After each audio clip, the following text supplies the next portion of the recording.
Herkese merhaba. Bilkent Üniversitesi Hukuk Kariyer Kulübü olarak okulumuzun öğrencilerini konuk ediyoruz. Bugün konuğumuz Leçin Erçan. Leçin hoş geldin, merhaba. Hoş buldum. Başlamadan önce bize kendini kısaca tanıtabilir misin? Tabii. Ben Laçin. Bilkent Hukuk ikinci sınıfı yeni bitirdim. Ee, şey, kısaca tanıtırsam ben Ankara'da yaşıyorum. İşte TED Ankara Koleji mezunuyum. Ee, Yani genel hobilerim falan çok spor yapmak diyebilirim. Başka çok bir şey yok söyleyebileceğim. Çok teşekkür ederiz. O zaman ilk sorumuza başlayalım. YKS'de iyi bir derecen var. Türkiye'de 1100. oldun. Aynı zamanda Uluslararası Bakalorya programıyla liseden mezun oldun. İki farklı yoğun alanda çalışmak nasıldı lisede? Birazcık bahsedebilir misin?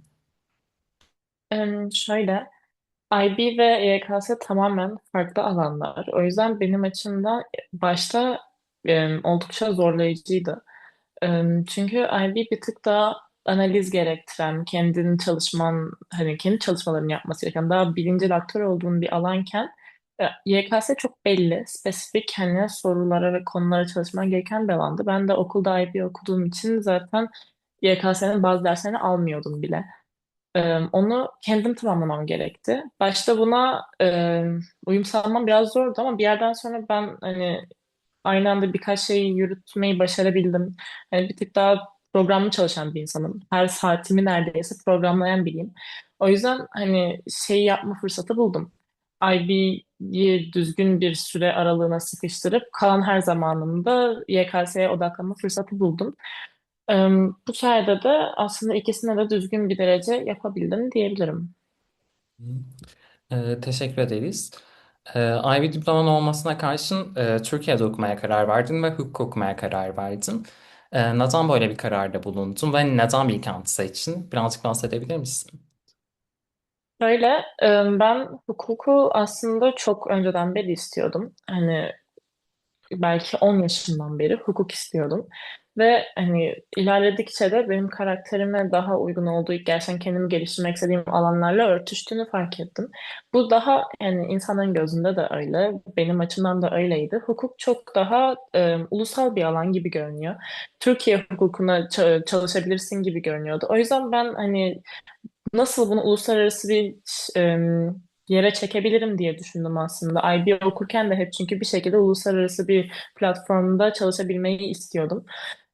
Buna baktığımda aslında e, lisansı Türkiye'de okuyup yüksek lisansı belki yurt dışında yaparak bir şekilde bağlantı kurabileceğimi, uluslararası alanlarda özelleşebileceğimi düşündüm. Ve bu açıdan hem Bilkent hani akademik kadrosu olsun, bağlantıları olsun, işte kütüphanesi bile hani gerçekten bir sürü imkanı olan bir üniversiteydi. Ben de kendi amaçlarıma en uygun üniversitenin Bilkent olduğunu ve zaten hukukta da benim düşüncem en iyi diyebileceğim e, eğitimi veren üniversitenin Bilkent olduğunu düşünüyordum. Ve ben Ankara'da yaşadığım için daha da kolay oldu benim için seçim. Hı. Bilkent aynı zamanda %50 burslusun. Bilkent %50 burslu oldukça yüksek bir sıralama alıyor. O yüzden insanlar şey zannediyor işte bu bursun diğer ayrıcalıkları nedir? Yurdu kapsıyor mu? Eğitim ücreti haricinde size aylık belli bir miktarda harçlık veriliyor mu? Bu bursun kapsamından birazcık bahsedebilir misin? Şöyle %50 bursun aslında o sanılan kadar bir şeyi yok, imkanı yok. O burs yalnızca eğitim ücretini kapsıyor. Eğitim ücretinin yarısını ödemiyorum ama onun dışında ek burs, ek ücret bana verilen veya bilmiyorum yurt veya yemekte bir indirim yok diyebiliyorum ben bana verildi çünkü. Ama kapsamlılarda var o. Yani şeyde de yok. %100 burslularda da yok. Kapsamlılarda var onlar sadece diye biliyorum ben. Çok teşekkür ederiz. Şu an üçüncü sınıfa geçtim. Bir ve ikinci sınıfı tamamladım. Bu süreç birazcık bahsedebilir misin? Birden ikiye geçerken daha yoğun bir süreç oldu mu? Bilkent temposu nasıl değişti? Bu iki sınıftaki deneyimlerini birazcık bahsedebilir misin? Şöyle birinci sınıf birazcık daha aslında Ortak dersleri de aldığım bir dönem oluyor. Yani hem İngilizce hem Türkçe falan gerek onlar olsun. Hani gerek biraz da oryantasyon gibi aslında bence. Ama zor dersler tabii ki var. Hukuk olduğundan kaynaklı ama bu. Ee, Yani İkinci sınıfa geçtiğinde ortak dersler azalıyor biraz daha. O yüzden ikinci sınıfta daha hukuk hissettiriyor ve otomatik daha da zor hissettiriyor bence. Çünkü ben birinci sınıfta gerçekten böyle yani tabii ki ilk üniversiteye girdiğinde bir allak bullak oluyorsun sistemden dolayı ama yine de derslerin biraz daha kolay olmasından kaynaklı ben yapabileceğim falan diye hissediyordum. Sonra ikinci sınıfa gelince birazcık zorlanmaya başladım. Özellikle ikinci sınıfın birinci döneminde ben daha fazla zorlandım. Neden bilmiyorum, herkes öyle mi ama ikinci sınıfın birinci döneminde bazı dersler bana e, hani birinci sene hiç böyle değildi gibi hissettiriyordu. Ve çok daha fazla çalışmam gerekti birinci seneye kıyasla. Belki derslerden kaynaklı, belki hani hocalardan bilmiyorum onun detayını ama kesinlikle birinci seneden daha fazla çalışmam gerekti ama ikinci dönem alıştım sanırım şeye. Çünkü genelde bir iki gibi böyle tamamlayan dersler olabiliyor. Ee, Onlar olunca birini anlayınca diğeri daha kolay geliyor bence. O yüzden ikinci dönem daha kolay götürdüm aslında ama kesinlikle daha yoğun ve daha sistematik bir çalışmaya ihtiyaç duydum. Peki bu iki sınıfta şu ana kadar en çok sevdiğin ders ve aynı zamanda en çok yorulduğun ders hangileri oldu? En çok sevdiğim ders şüphesiz ceza. Ceza hukuku gerçekten çok eğlenceliydi. Ve e, hocama da buradan hani bir şey söylemeden, kredi vermeden geçemeyeceğim. Elif hocanın dersleri gerçekten çok geçiyor, verimli geçiyor. Ve hani olunca da gerçekten hiç sıkılmadan bütün dersi dinleyebiliyorsun. Benim de ilgim vardı cezaya. Daha doğrusu Elif Hoca daha da çok gelişti. O yüzden oradan çok zevk aldım. Hem bir hem iki de. İkisinden de çok zevk aldım. Şu anda sadece genel hükümler aldığı için onun üzerinde konuşabiliyorum ama en çok yorulduğum ders sanırım idari yargı. İdari ya da şey de olabilir. Ama bilmiyorum. Ben kamu hukukundan pek hoşlanmıyorum ceza dışında. Cezayı seviyorum ama idare beni bir tık şey yapıyor, sıkıyor. O yüzden hani bir de idari yargı bizim ilk muhakeme dersimiz diyebilirim. Hani bir tık daha uygulamaya geçtiğimiz yer oluyor ve bunu idareyle yapmak bence en zoru.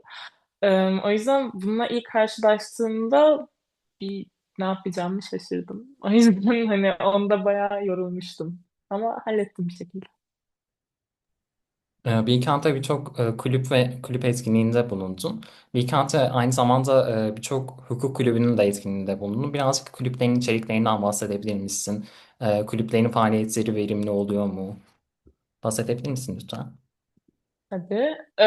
Bilkent'te bence çok fazla kulüp seçeneği var. Yani Bilkent'in ben kulüp etkinliklerinin bilmiyorum herkese hitap edebilecek genişlikte olduğunu düşünüyorum. Ve özellikle hukuk kulüpleri özelinde mesela ben çok aktiftim geçen sene. Birçok hani etkinlikte kendi özelimde hem çıkardım hem de katıldım. Ee, Bunun açısından Bilkent'te hem çok geniş bir network var hem üst dönemlerin alt dönemlere yardım ettiği bir hani oluyor, sistem oluyor. Hem de gerçekten çeşit var. Sonuçta hukuk kulübü olarak bile ben iki tane kulüpte yer aldım. Birisi zaten hukukta kariyer kulübü. Ee, Ama yani başka seçenekler de açıldı benim bildiğim kadarıyla şu anda. O yüzden hani bir tanesinde senin alanına daha çok ağırlık veriliyorsa diğerinde bir başkasına verilebiliyor. O yüzden bu kadar seçenek olması bence çok güzel. Ayrıca ben kulüplerine de bulundum. Yani daha hobisel kulüpte de bulundum. Münazara kulübündeydim örneğin. Veya şu anda biz hobi değil o birazcık daha gönüllülük adına ama çok detay vermezsem bir kulüp kurmaya da çalışıyoruz aslında. Ve hani bunlara imkan tanıyan bir okul. Onun dışında zaten e, kültür sanat kulüpleri de çokça var. Onların da etkinliklerine çokça katıldım. Bence Bilkent'in o yüzden kulüp açısından oldukça etkin bir yer olduğunu söyleyebilirim. Hı. Şu an aynı zamanda Ankara'da yaşamaktasın. Evden gidip geliyorsun.